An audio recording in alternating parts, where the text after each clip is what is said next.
zvekare nagogo rundiwanisa mukana uno nemi mose nekuuya kumaita amen. Ndinowanzogara ndine zvakawanda zvekutaura, saka ndotenda Mwari kuti by 7:02 ndingapedza 30 minutes chete. Kana Mwari wazonditendera wangu kutaura nguva diki diki, ndinotenda Mwari. Amen. Uye ndotenda kuti ndichangoshumira sekutungamirwa kwandoita naMweya Mutsvene.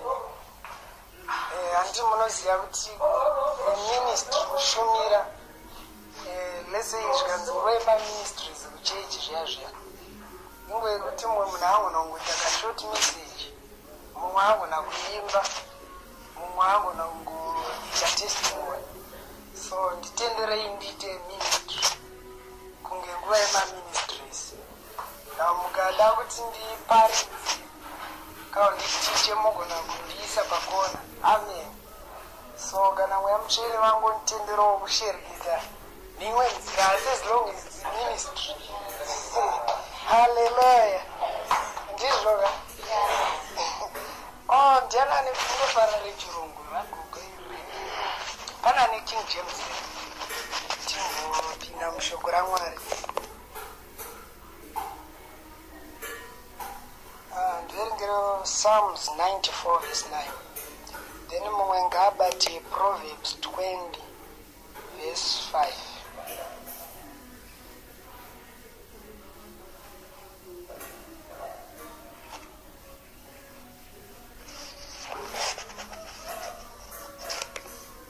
Hallelujah. Proverbs 20 verse 5 and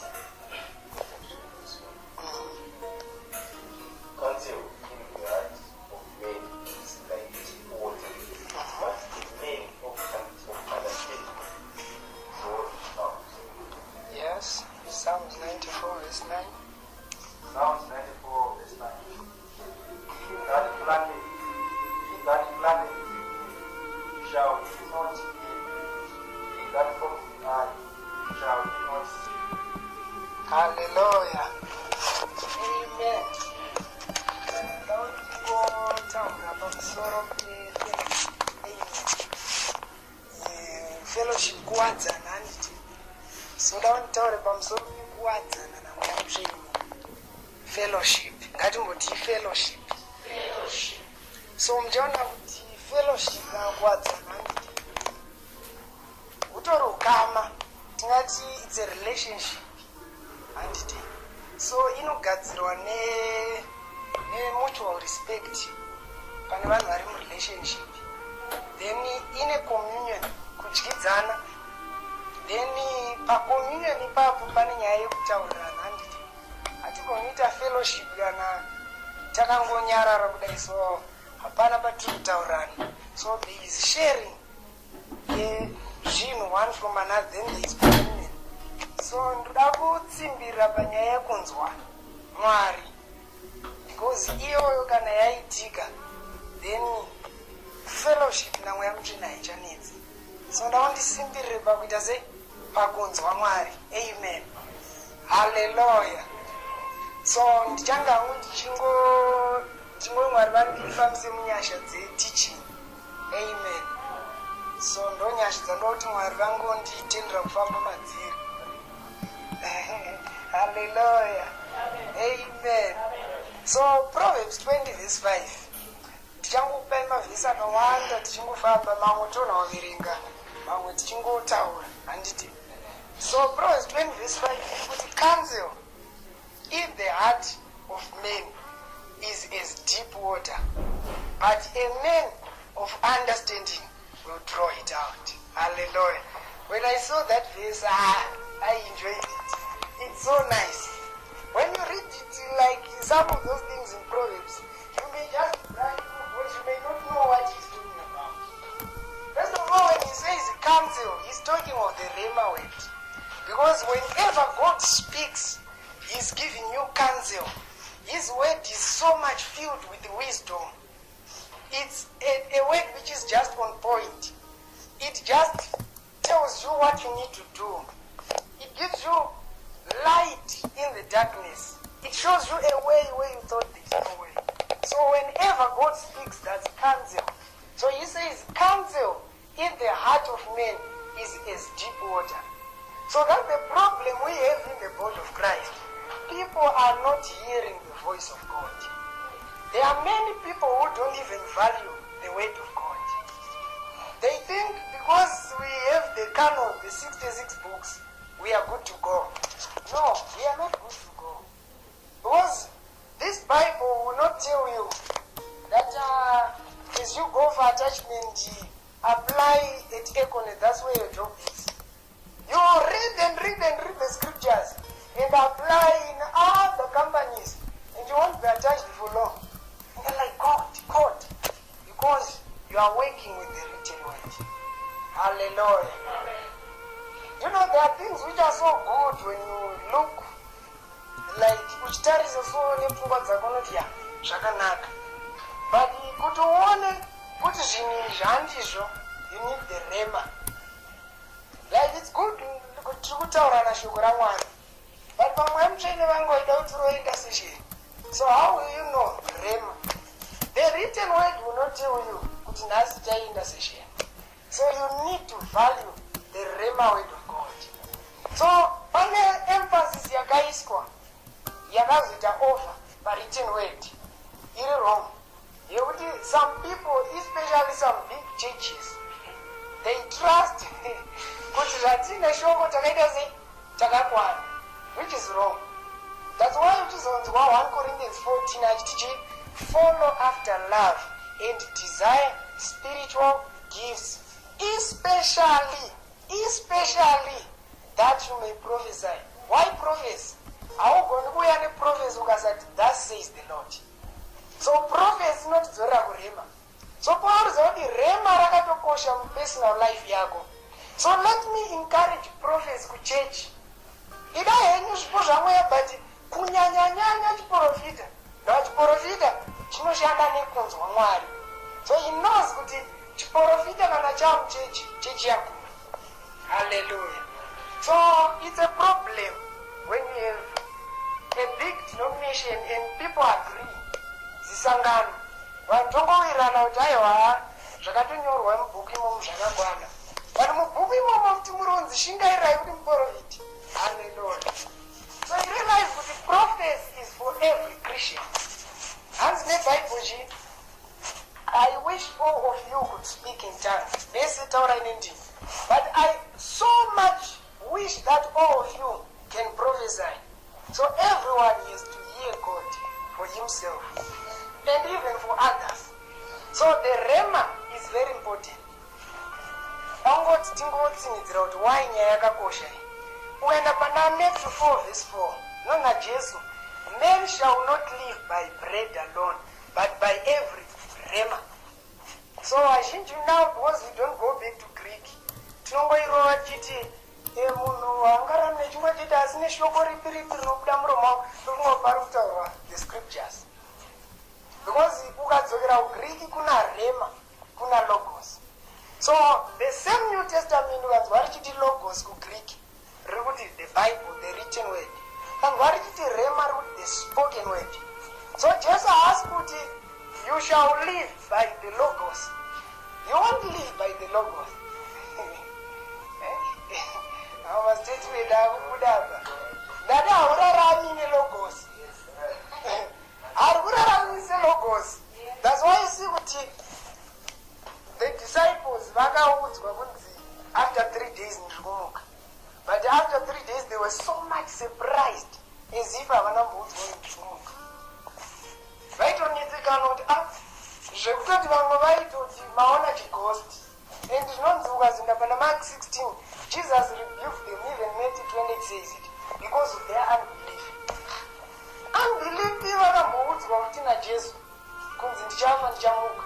So pavakaudzwa naJesu they didn't receive rema. Vangafanira munhu averenga Bhaibheri anongoziva kuti greater is he that is in me than he that is in the world.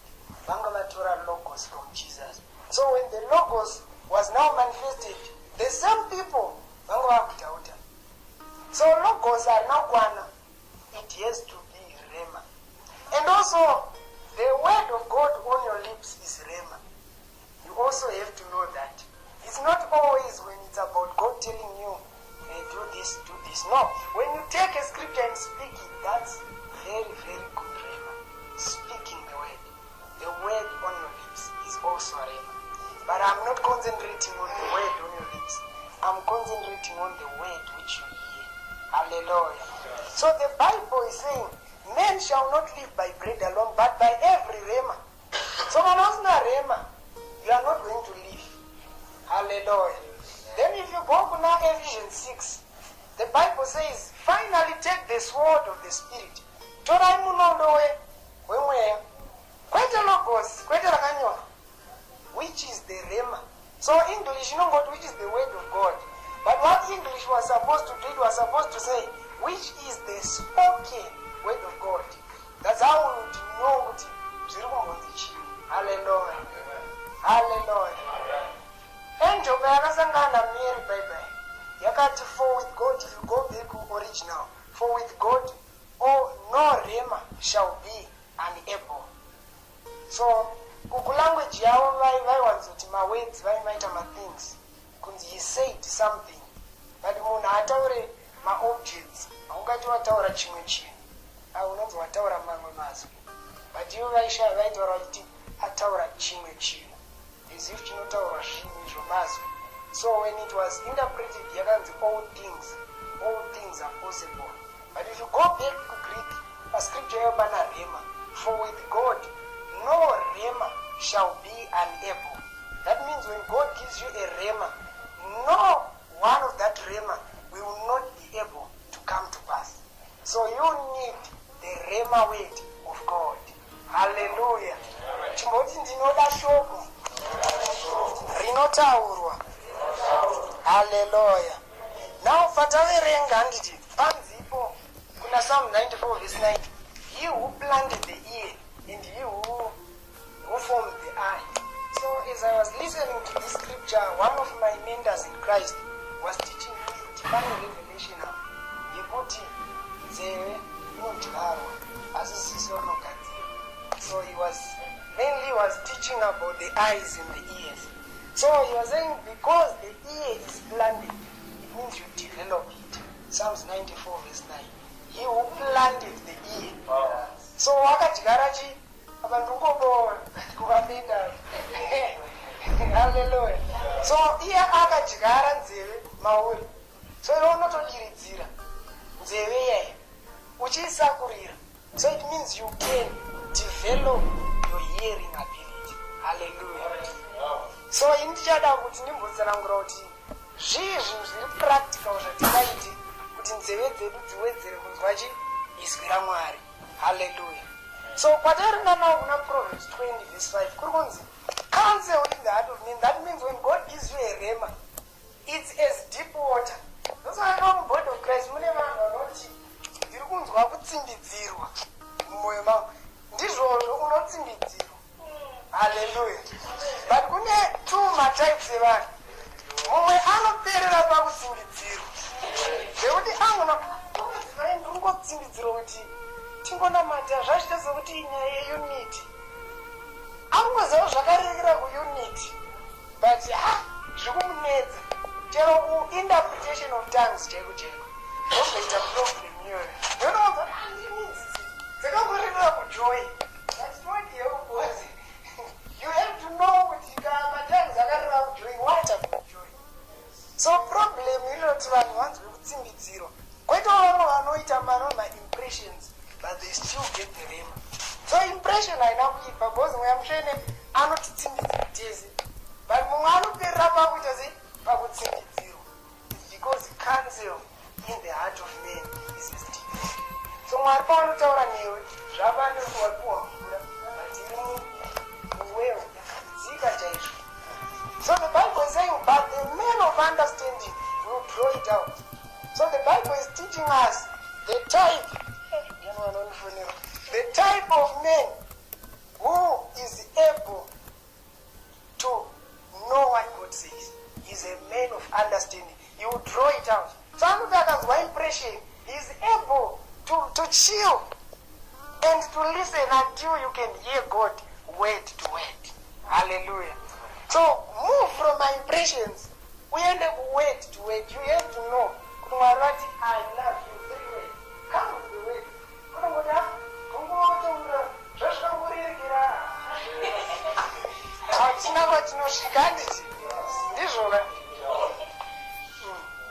I cannot lie to you. Ndichitaura kuti inini handinzwi Mwari, ayo ndinichikunyeperai.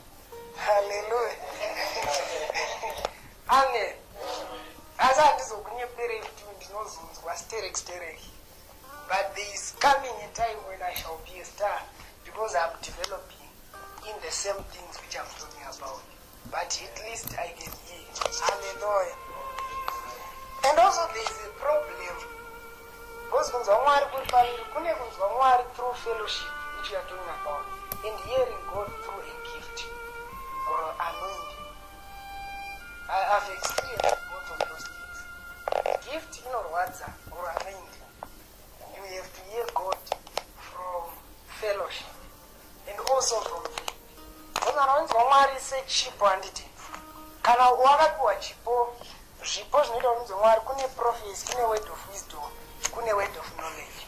So kana uchishandisa prophecy, word of wisdom neword of knowledge, unozosvika papoint time yekuti unoshamisirwa kuti dai Mwari sei upenyu hwangu zvazvichita ndezvokuti most of the things you hear are very normal. There is no confusion now. And you think kuti pawatogonzwa word rangu mashinga arisira Mwari, osaura ini ndozonzwa ravo sei indine nyaya dzangu dziri present. Remember pakataurwa nemadhisi padzokera Bible akapiwa reason anongouya. It's for the edification of the church. So iwewe uri kapati kechurch kahwari over a billion. So kana words zvichiuya through a gift, prophets, word of wisdom, word of knowledge, rino prioritize church kwete iwewe. Because the gift iri harisi rako, rakonzi rigare pauri for the benefit yechurch. So nepoindoya reshoko wotodza kuti wotodetsereka but wochikuvana. So kana wakuda kuti Mwari vakudetsere, buda mugift uende pafellowship. Hallelujah. Fellowship uwadzana. Kwete zvekuti pane imwe special anointing Mwari, no. Kungowadzana nemweya mutsvene. Hallelujah. So the written word is very important. Number 1, the written word. Number 2, prayer. But I'm not talking about prayer, because we all know prayer is written word. Prayer really will be victorious. Most people don't know. So I shouldn't be stressed. No matter. The trigger is pamunamai. Kazhinji tricky pane zvauri kuzitaura, of which is the word. Hallelujah. So prayer is important. And even the written word, which I'll talk about. Then, stillness, or keeping quiet. Kunyara, hallelujah. Tongues. Those things will help you. So a man of understanding will draw it out. So Mwari akaparima kana uri munhu anonzwisisa, a man of understanding, you are able to articulate it. You know what Mwari arikutichii. How do you develop it? Tongues, prayer, the written word, and learning to keep quiet. Hallelujah. So pamatongues now, shoko raMwari rinoti zvakawanda zvarinotaura about tongues. Share one the best scripture. Hallelujah. Let's just speak in tongues. Let's speak in tongues. Kapora sekro shala azofena. Manto shala kasufena as. Talo zakabonde lokreze. Mashita mwamari. Mashita. In the name of Jesus. Take a baros. Hallelujah. Hallelujah. The Bible says, Acts 19 verse 6, Paul laid his hands on the 12 disciples right by Ephesus. Then they were filled the Holy Spirit. They spoke in tongues and prophesied. I think from a speakers in my tongue, they spoke in tongues and prophesied. Funny progression. Was it from verse 1 to 6? It was in a story manner.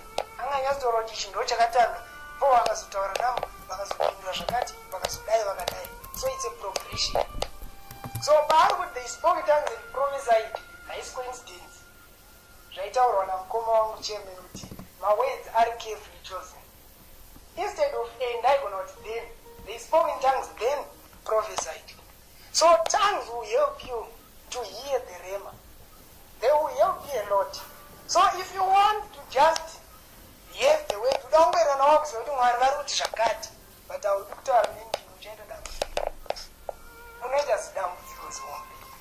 hallelujah. So do tongue sessions. Do tongue sessions. You say I'm going for 1 hour. 1 hour throughout, I'm speaking in tongue. The next tongue session, you do 2 hours. The next tongue session, you do 3 hours. Up to around 6 hours. When you go to 6 hours, you do 3 tongue sessions, 6 hours. Over a period, consistent, like you say, 1 per week, 1 per week, 1 per week. 6 hours tongue session. Hallelujah. So what will tongues do to you? The trick is this one.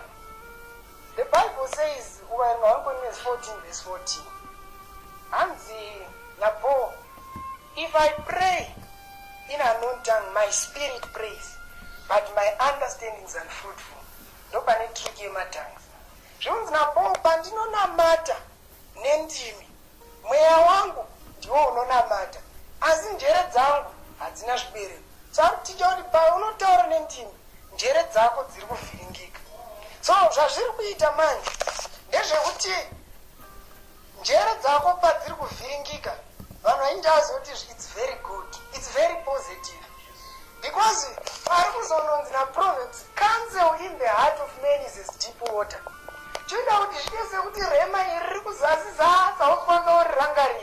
God, even when you do my dreams, but now when you flow in the gifts of the Spirit, you know teach a revelation. Kana pfungwa dzako dzisiri settled. Revelation inoita unge iri kuplaya. Is gwamwari iri kuplaya so.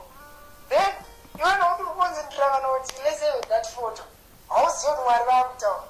Then let you know where you are to be the So there is also a skill. You know I'm now teacher. You only made us on board bata shobora kutiza. Kunge jodi munaka kuona you can be at times, you know what come so, but you'll be very still. When I show Peter say, if you are not still, then you do my actions.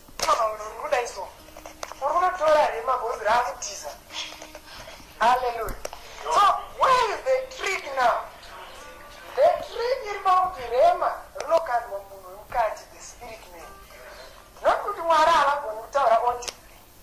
if you see the Bible, we have examples. But the Bible proves to you that specialize. Inside, mind, physical. So I do not you don't get deported because you all look at mind too much. So, now can mind, spirit. So mind, I would really cool. Those are dream yacho, youngish don't get no vision, youngish don't get.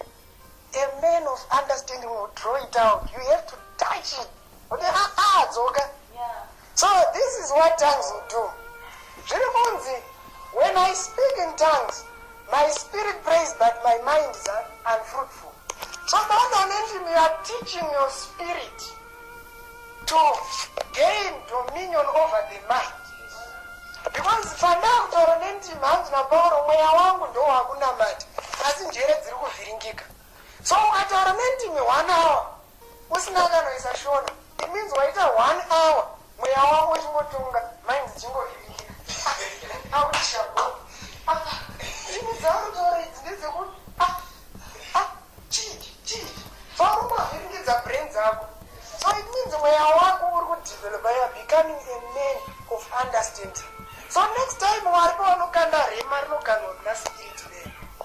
Now mind angangonota kuti kwauya rema, you can easily switch inoita kunge relay kuti wespirit man chinga take over wobva wabuda mind wopinda muspirit womubva watora rema wobva wadzoka.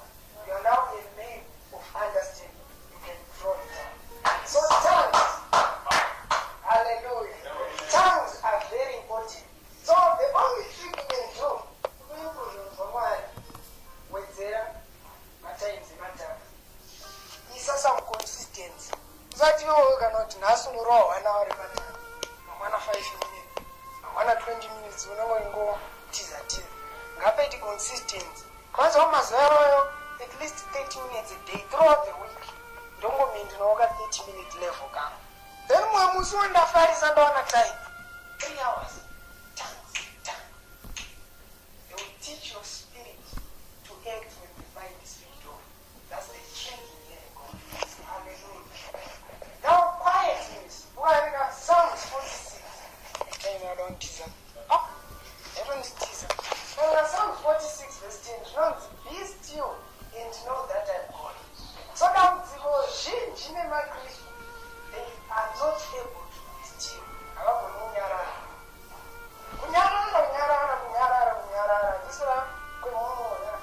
still. It's very important. Be still.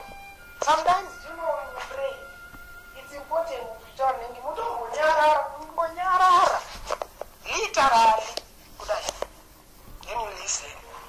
Sometimes you grow. So when you speak down,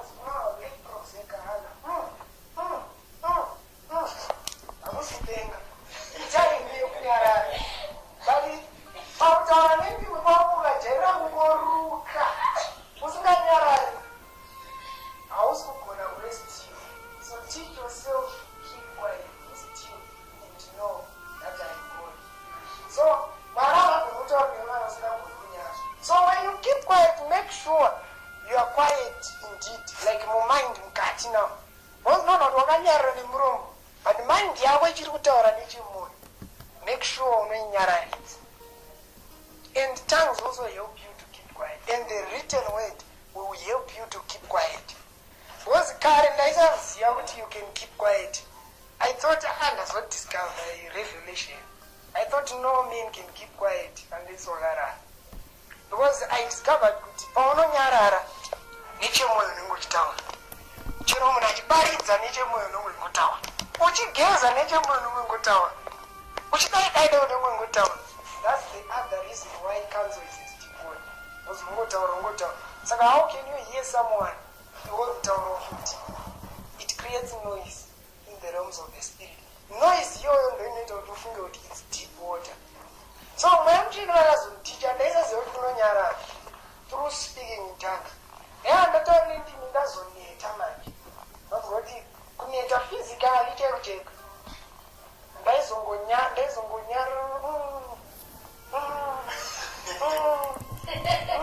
ndaneta manje mutani.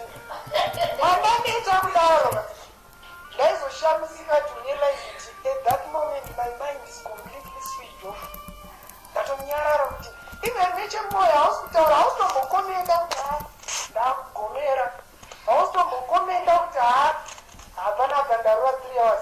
Wangonyarara. Then when you keep quiet kudaro, you'll be surprised. The rema will come when you keep quiet. So tongues will help you to keep quiet.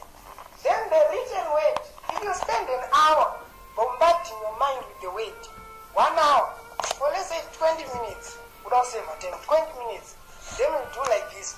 Greater is he that is in me than he that is in the world. Then paunofunga scripture, your mind is not going to teaser. If you don't teaser, oh boy, tell me what he that is born of God does not commit sin, because the seed of God remains in him. I have a treasure in my earthen vessel, so that the excellence may not be of myself, but of God. continue doing it. Just like Abraham, I believe in hope. I do not stagger at the promise of God through unbelief. I'm rather strong in faith, and I give glory to God. Therefore, it is imputed unto me for righteousness. I'm born again, not of corruptibles, but of incorruptible, by the rhema, by the logos of God, which lives and abides forever. I'm a kind of God's firstfruits. I'm victorious. I'm increasing in the knowledge of Christ. When you do so, you realize in the process, the word is also powerful, just like tongues. Your mind will be shut. Zero, your brain. How you think 000. Now, no siyana because vanu takakura zvakasiyana. Munganda 1 hour, munganda 20 minutes, munganda 3 hours. Just work at your own level. Can one have more time? Do more time. You will find free time. It's not every day you're busy. You can be busy the whole week, but per weekend, for one time, let your mind of the written word. Because the written word will quote you. Irrelevant the logos here. Originally, Rema. Because God was originally speaking. So, but no logos, I'm as good as Munaru Famba Rema in terms of quoting. Because the same spirit I familiar the logos, yet the same spirit are not familiar the Rema. So much logos, it means much quoting. So, you have time, but logos is problem with my Christians. When you are reading, you are not doing anything. You are not doing anything, I'm telling you. So if you are not reading, it means you are not even in the domain. You are too far. Paano ngojerenga shoka usatu watanga. Ndoza na uchi unoerenga steric Bible, but also mwari. So when ngojerenga usatu watombotanga, you speak the scriptures. Zvanandi chita izvi. Unoenda pachikona pako otanga kutaura kuti for God so loved my life that he gave me Jesus Christ. So I believe in Jesus. I'm not perish. I'm not perish. In the name of Jesus. You begin to speak the scriptures. And you also begin to meditate, to deeply think on the scriptures.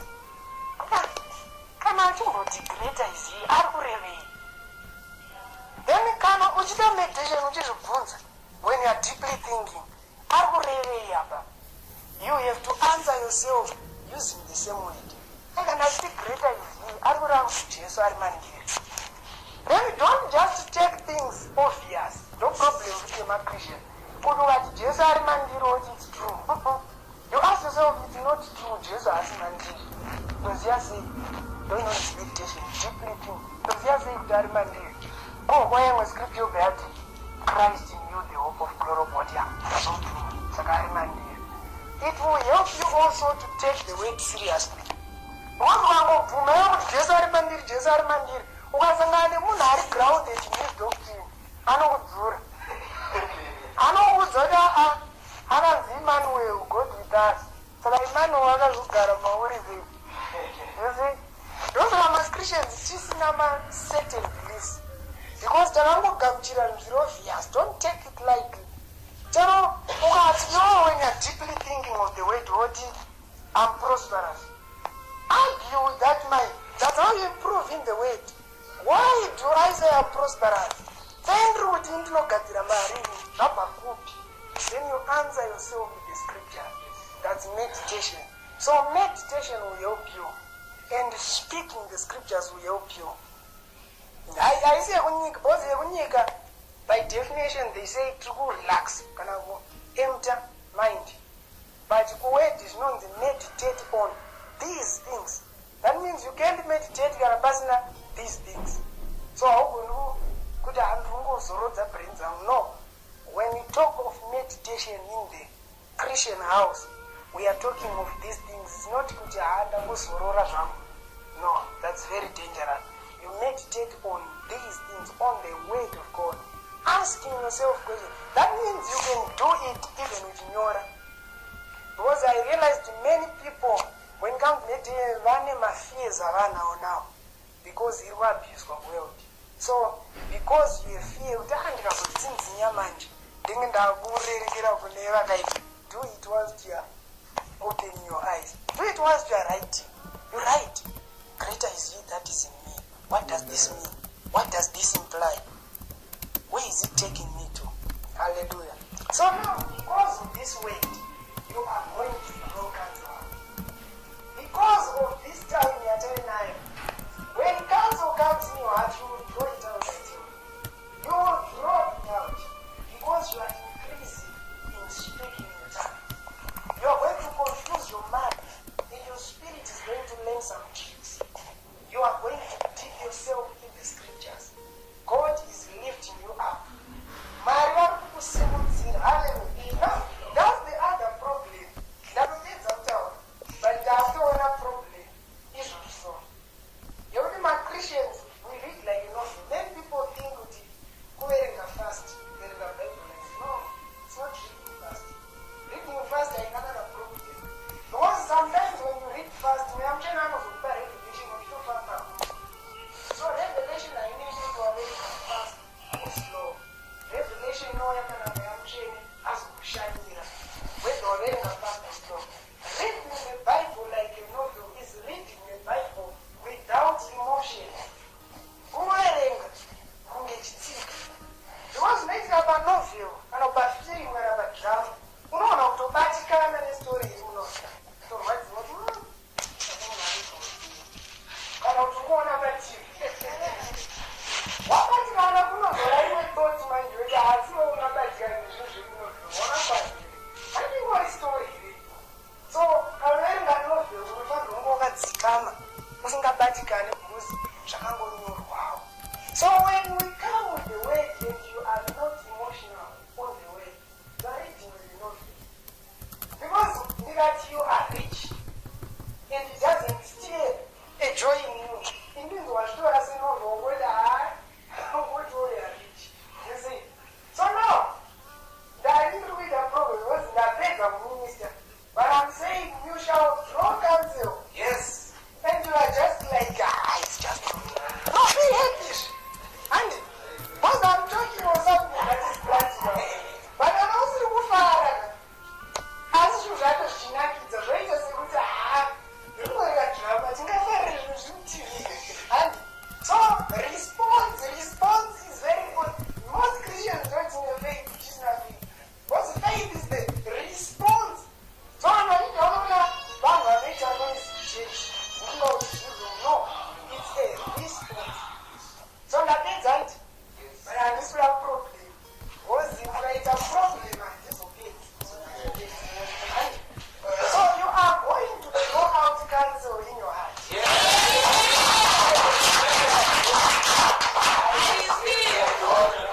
You are going to speak in tongues until you are quiet. As you speak in tongues, the Spirit of God shall you shall throw out words of wisdom. You shall throw out words of knowledge. You are going to pick names in the name of Jesus. You are going to hear the word for your finances. You are going to hear God speaking in your business. God is going to tell you what to do. Let's begin to pray and thank you.